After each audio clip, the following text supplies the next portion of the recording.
So this right here is a Moondrop Blessing 3, a $320 IEM. Let's see if it's worth it. Let's start with the tuning. The bass is tight and does not bleed into the mid-range. The sub bass is slightly elevated so you can feel the bass in game, but it isn't the punchiest I have heard. The bass will be seen by some as thin and not very punchy. If you wanted to feel a strong impact in game and also music, you might want to skip these. The mids were well done. In gaming, I was able to pick up footsteps easily in games like Apex and Valorant. The treble is probably the first thing you will notice when you first use these. The treble is extremely detailed and everything in game sounded clear. Gunshots, reloading, and popping a bat in Apex sounded super crisp and made the game feel high res. You might find the emphasized treble fatiguing for long listening periods. Let's talk about technical performance. Probably the most important for competitive gaming. The imaging and direction were extremely detailed, and I was able to pick up exactly the direction of enemies in game. This gives you the ability to pick out how far left or right a footstep is and can help you figure out where enemies are. The soundstage was the most impressive for me. Not in headphone territory, but pretty damn good for IEMs. The wide soundstage gives you immersion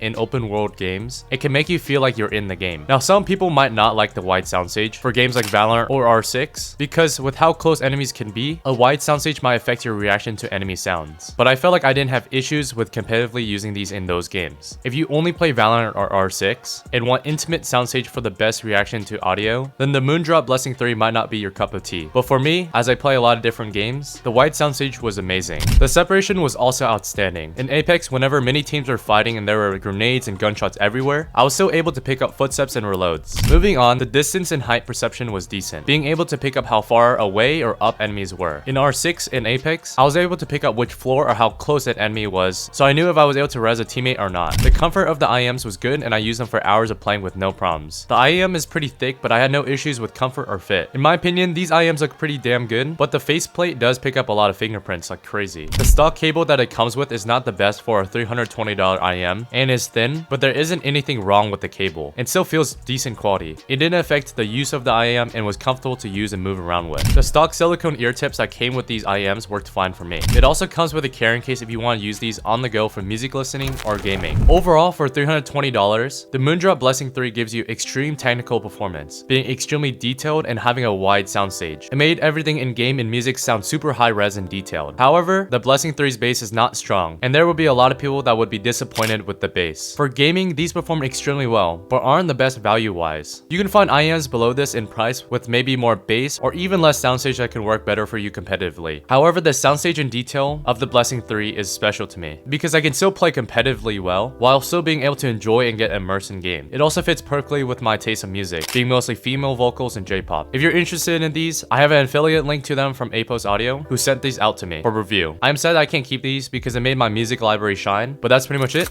Peace.